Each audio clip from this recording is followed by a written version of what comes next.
no me tengo. Bien, digo que si al final luego necesitáis meter más cosas, yo os avisaré cuando lleguéis a 15 minutos. Entonces tendríais 5 de cortesía, por así decirlo.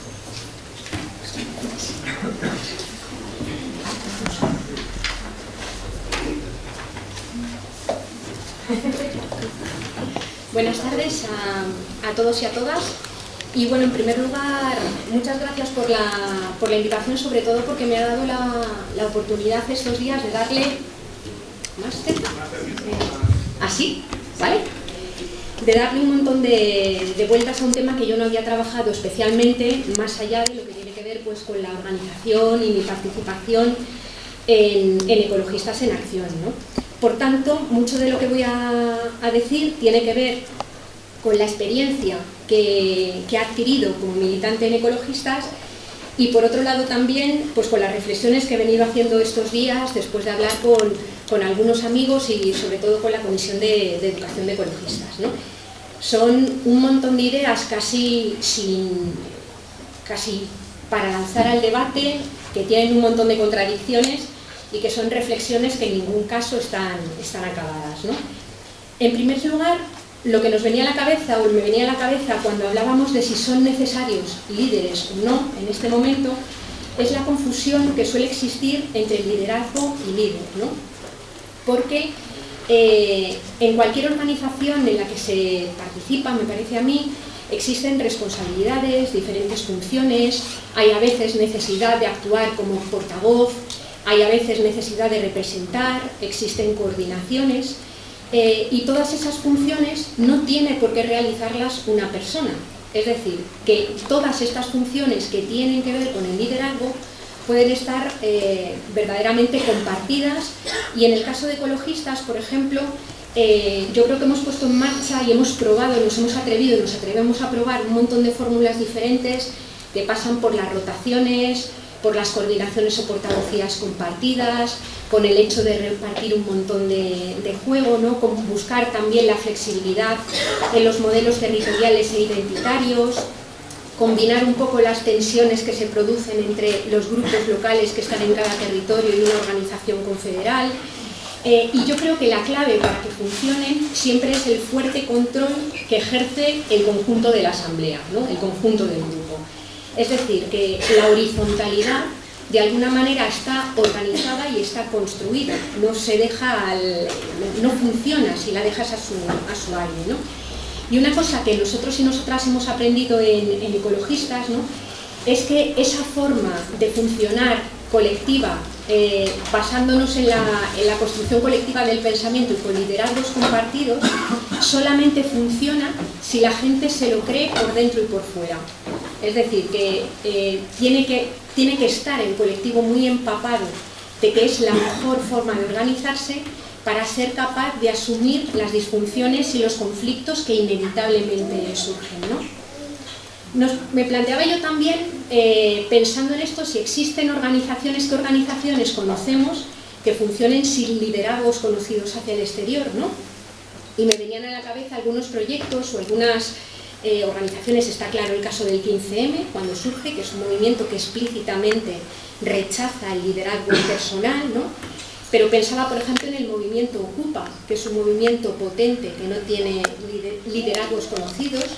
Pensaba, por ejemplo, en el caso de Anonymous, que precisamente hasta escenifica, poniéndose una máscara, digamos, el que no haya una persona que hace de portavoz, ¿no?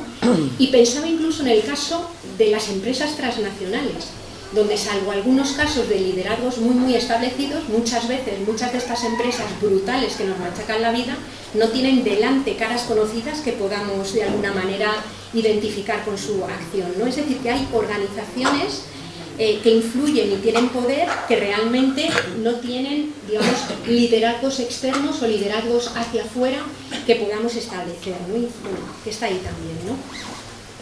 Señalar también que, sin embargo, el entorno en el que estamos trata de forzar y empuja un poco a la identificación entre el liderazgo y el líder, ¿no?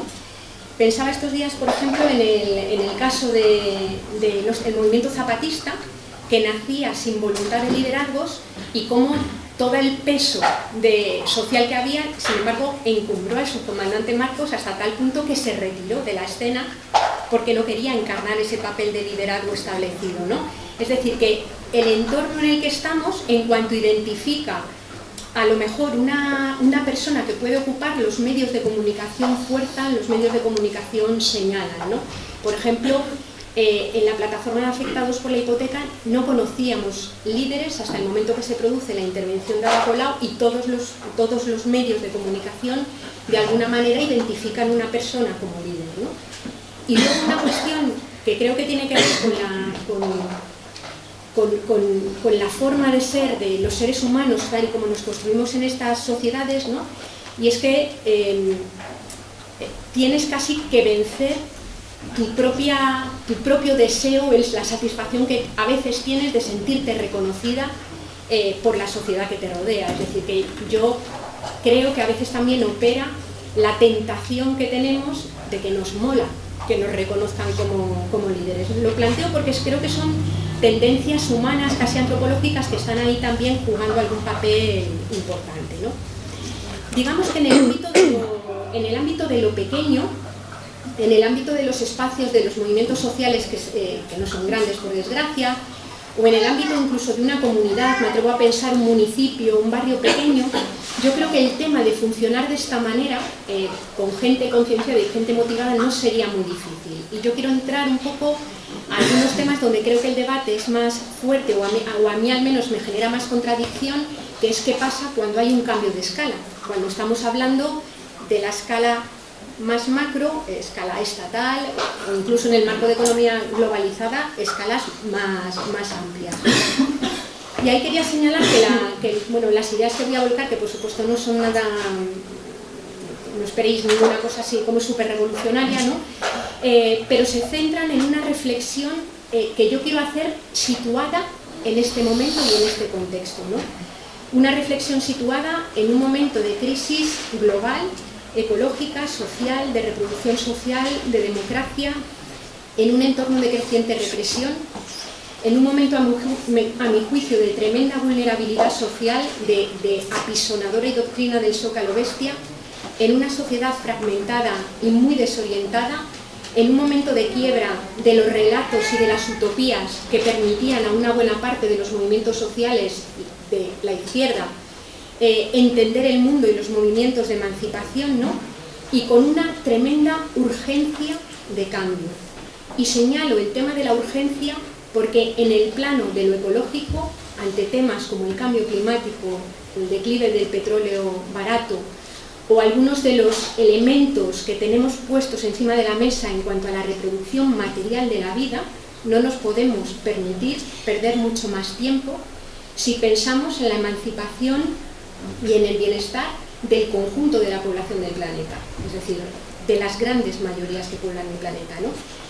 Planteo esto porque a partir de este momento lo que voy a señalar se sitúa en ese contexto de crisis global, de urgencia y de sociedad desfragmentada, ¿no?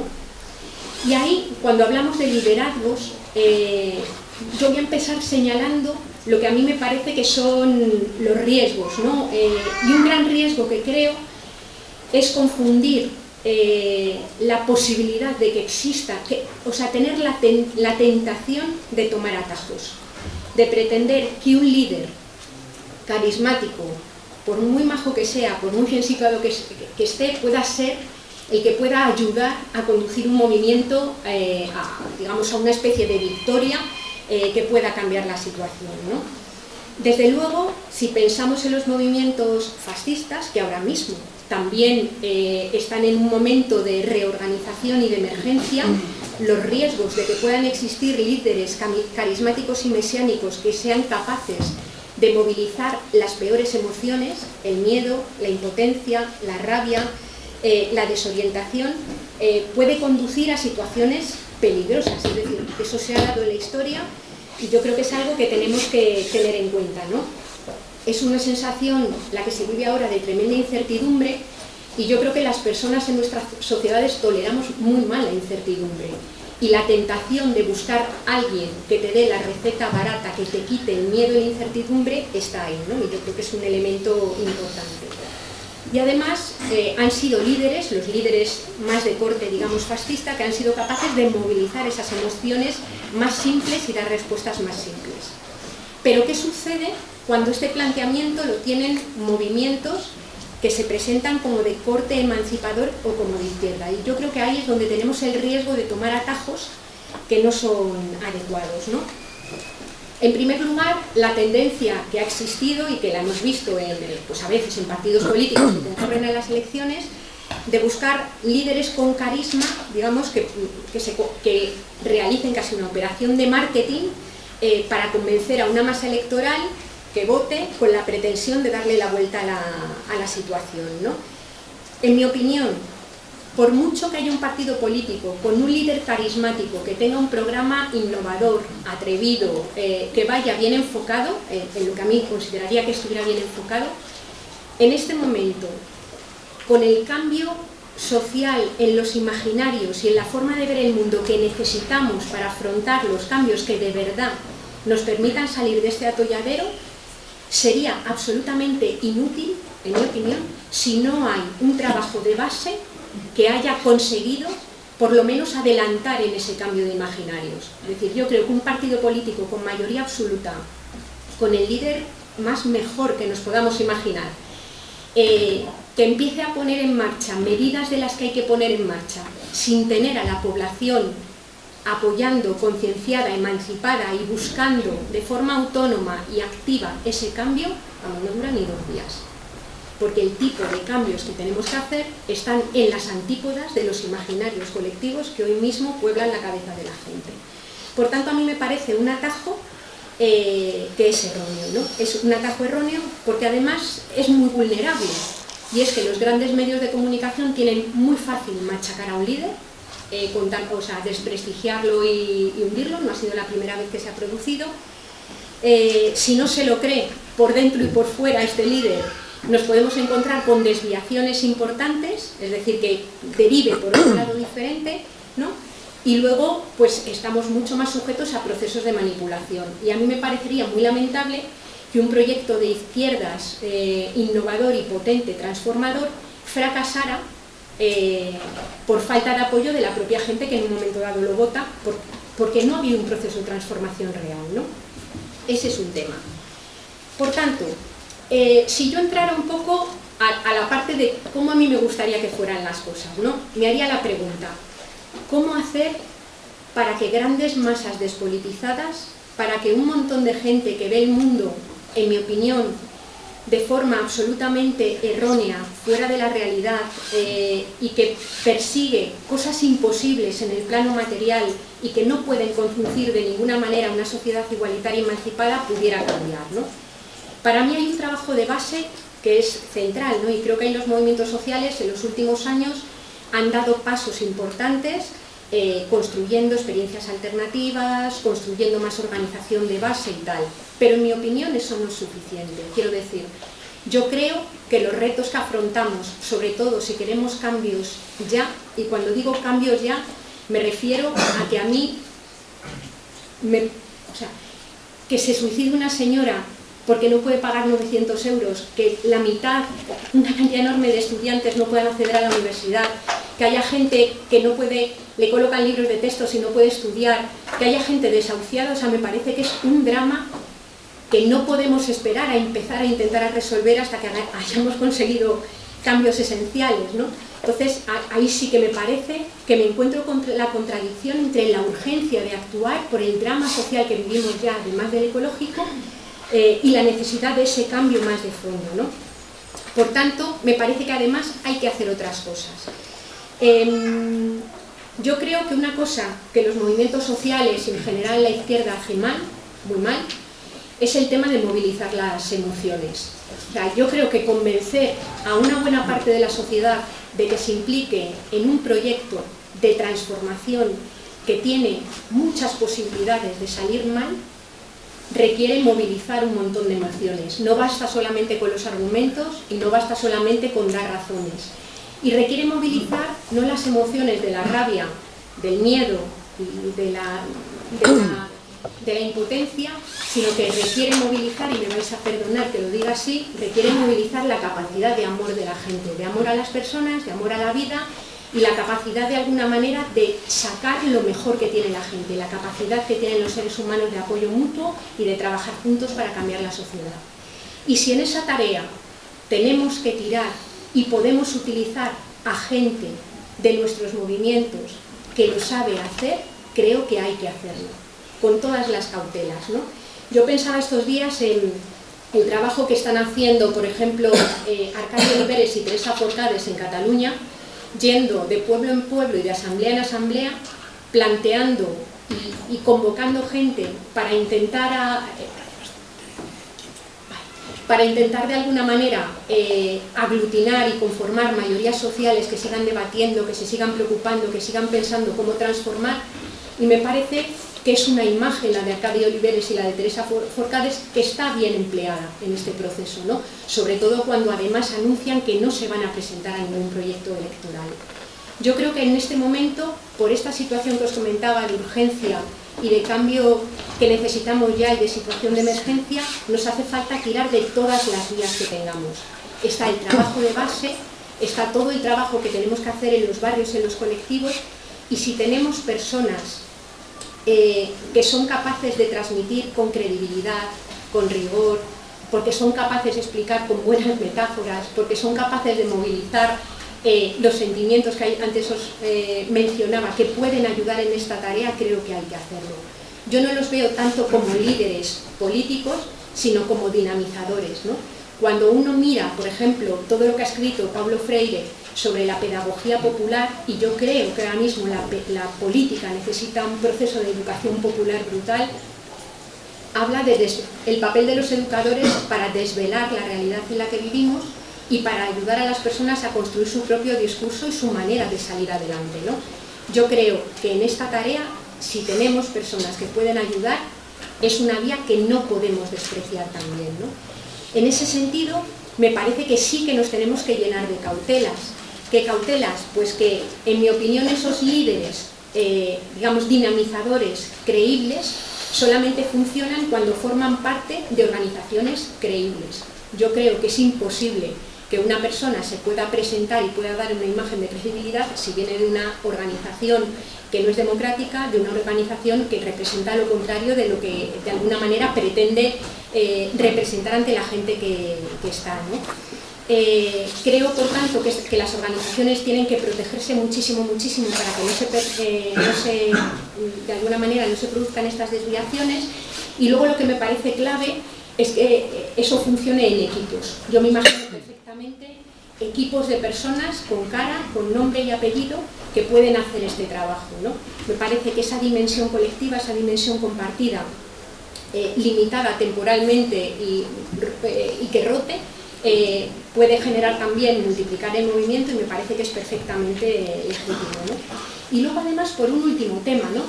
Y es que antropológicamente a la gente nos cuesta muy poco relacionarnos con abstracciones. No, o sea, al revés, nos cuesta muchísimo relacionarnos y mantener relaciones emocionales con abstracciones. Es decir, las personas, por cómo somos, por cómo hemos evolucionado, por cómo se ha producido nuestro proceso de hominización y de humanización, necesitamos relacionarnos con personas. Y la existencia de caras, de gente con la que te puedes relacionar, a mí me parece que es importante, ¿no?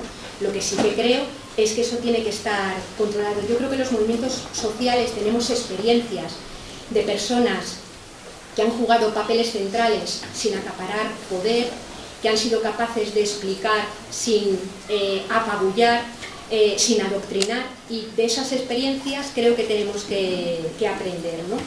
Y luego, por último, decir que aparte de todo es que esa existencia de líderes carismáticos que son capaces de arrastrar, de convencer, es una rara avis. Es decir, que mirad el PSOE y el PP, el esfuerzo que hacen es que no encuentran ni uno que arrastre para nada, ¿no? Y quiero decir, y le meten muchos esfuerzos por encontrar a alguien que dé una cara.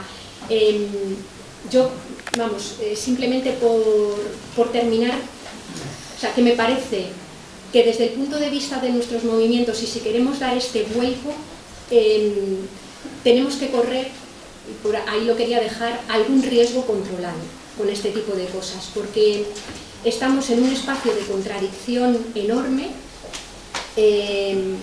con muchísima gente que ya lo está pasando fatal, y creo que también, o por lo menos a mí me interpela, si cuando decimos que tenemos que hacer las cosas muy despacio, sin correr ningún riesgo, porque los procesos son muy lentos, siendo verdad, a veces también no nos resignamos a perder a parte de gente en el camino, porque no queremos correr esos riesgos, ¿no? Yo creo que hay riesgos que se pueden correr si están controlados y sobre todo si están seguidos y apoyados, que a mí me parece que es indispensable, en una estructura fuerte asamblearia que trabaja con estos temas de forma democrática, ¿no? Y bueno, para esto es para lo que he dado. Así que nada, muchas gracias.